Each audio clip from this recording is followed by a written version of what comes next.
नमस्कार नमस्कार। दोस्तों। आज हम जानेंगे कि आखिर क्यों आचार्य चरक ने अपने उपकल्पनीय अध्याय जो कि सूत्र स्थान अध्याय 15 है से पूर्व अध्याय 13 और अध्याय 14 में स्नेहन और स्वेदन का जिक्र किया है।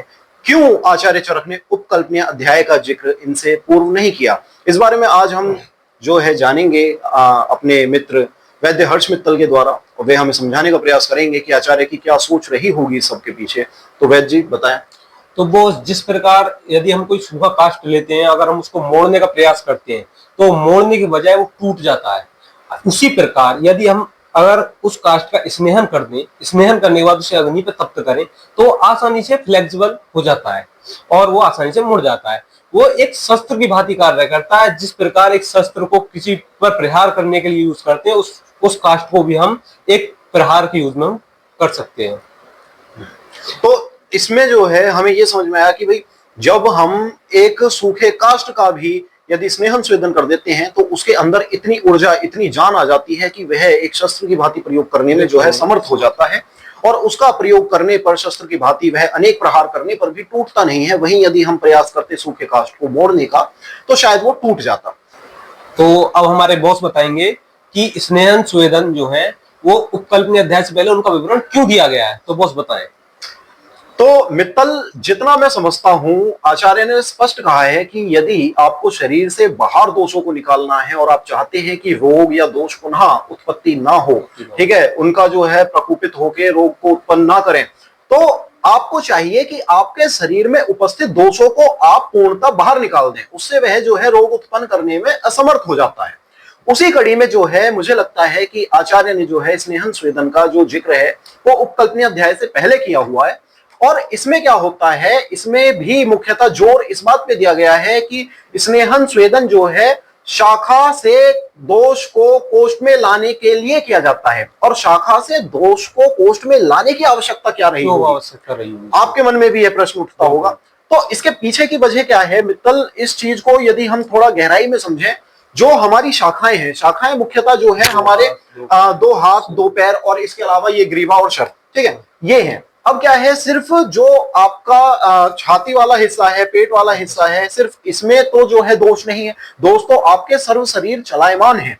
तो इस वजह से इस शरीर में उपस्थित दोषों में यदि आपको चाहिए कि प्रकोपित ना हो, प्रकोपण ना हो किसी भी प्रकार का, तो आपको चाहिए सभी प्रकार के दोष जो कि आपके शरीर में उपस्थित हैं, जो कि प्रकोपित हैं, वे आपके कोष्ठ में आ जाएं। अब कोष्ठ में लाने की आवश्यकता यह रहती है कि आपके कोष्ठ में महास्रोतस में आने के बाद ही, आपके एलिमेंट्री कैनाल में दोषों के आने के बाद ही उन दोषों को आप या तो गुदा मार्ग से या मुख मार्ग से निकाल पाएंगे, क्योंकि इन दो मार्ग के अलावा कोई और मार्ग उपस्थित नहीं है शरीर में दोषों को निकालने के लिए। या तो क्या इसी को ही वमन विरेचन बताया गया है? हाँ जी, इसी का जो जिक्र है वो उपकल्पनीय अध्याय में आचार्य चरक करते हैं। और इसी के लिए जो है, अब क्या है, आपको क्योंकि शाखाओं से यानी आपके सिर, ग्रीवा या आपके हाथ पैरों से जो है आपको दोषों को कोष्ठ में लाना आवश्यक है, क्योंकि भाई इनमें कोई छेद तो है नहीं जहां से जो है दोष निकल सके। तो दोषों को निकालने के लिए जरूरत है कि उसको मार्ग मिले बाहर का। बाहर का मार्ग देने के लिए आपका मुख मार्ग और गुदा मार्ग सबसे बढ़िया है। अब उसी में क्या है, जो आपका स्नेहन स्वेदन है, स्नेहन स्वेदन में क्या होता है कि जो आपका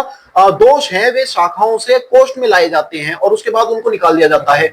यदि हम बिना शाखा से कोष्ठ में लाए वमन विरेचन करते हैं तो उस कड़ी में जो आपके दोष हैं, जो आपके दोष शाखा से कोष्ठ में नहीं आए हैं, वे आपके शरीर में प्रकोपित हो जाएंगे। मतलब कि आपने वमन विरेचन जो किया है उसके द्वारा आपके महास्रोतस में उपस्थित दोष तो निकल जाएंगे, परंतु जो आपके दो शाखा में मौजूद हैं वे प्रकोपित होंगे, वे हाई टू लो मूव करेंगे। मतलब कि वहां पे क्योंकि शाखा में वे ज्यादा हो जाएंगे, कोष्ठ में उनकी मात्रा कम होगी, तो वो शाखा से जो है कोष्ठ को बढ़ेंगे। और क्योंकि वहां वे पहले से उपस्थित थे तो वो वहां पर प्रकोपित हो जाएंगे और उनकी उत्पत्ति और अधिक होगी, जिसके कारण आपके शरीर में अनेकों प्रकार के उपद्रव जो है देखने को मिलेंगे। तो इसी कड़ी में जो है आचार्य कहते हैं कि व्यक्ति को चाहिए, खासकर वैद्य को चाहिए कि वो किसी भी प्रकार की संशोधन विधि को करने से पूर्व दोषों को कोष्ठ में ले आए, क्योंकि उसके बाद ही दोषों को आप शरीर से बाहर निकाल पाएंगे।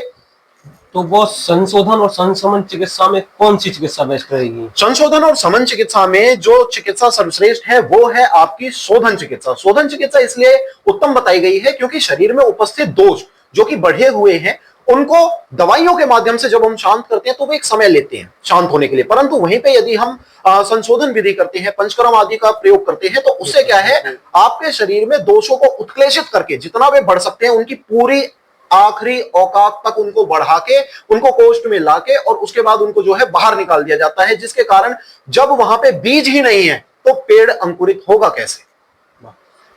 तो उम्मीद करते हैं आपको समझ में आई होगी। तो बोल शंकर भगवान की जय।